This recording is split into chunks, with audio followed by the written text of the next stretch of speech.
That's been a constant struggle, because it's not just the wants of the residents, because it's not just us versus them in terms of the residents versus business.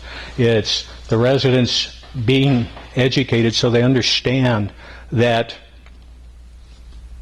their home does not grant them property rights over the surrounding quarter of a mile of bare dirt or land that's already zoned and or planned for business.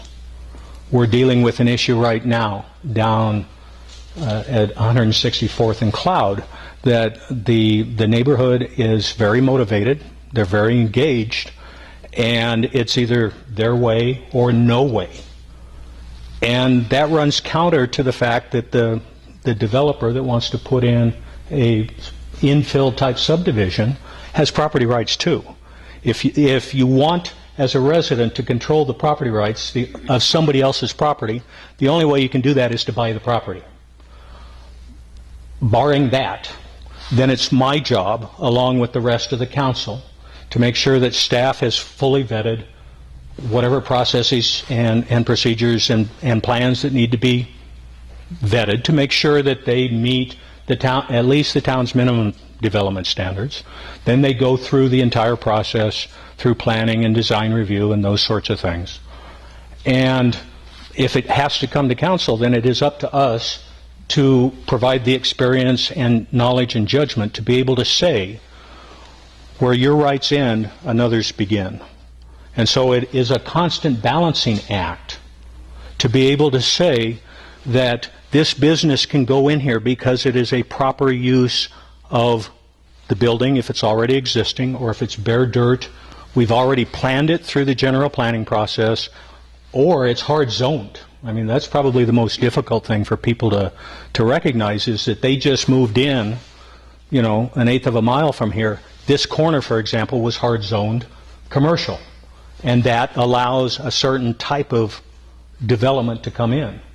And time again, people will say, well, they will come down and protest and say, well, we don't want that Kohl's shopping center. We don't want the Walmart. We don't want whatever's going in there because we don't know, or we didn't know. Well, that's not good enough.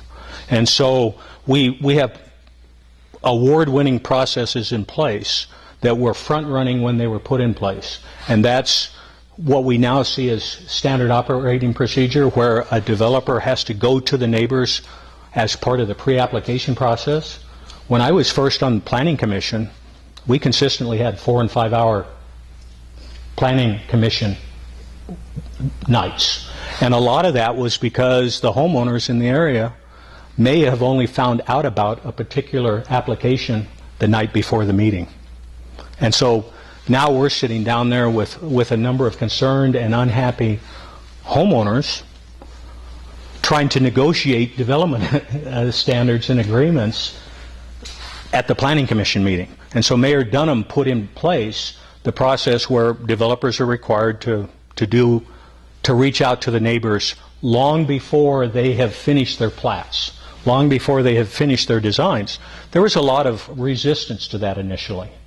But now the developers don't know how they would do business otherwise. And so, again, it's a constant balancing act, but that's why my experience and the years that I bring are a significant asset to being able to make sure that the council is looking at the entire picture, not just who is standing at the podium, in essence, becoming the squeaky wheel.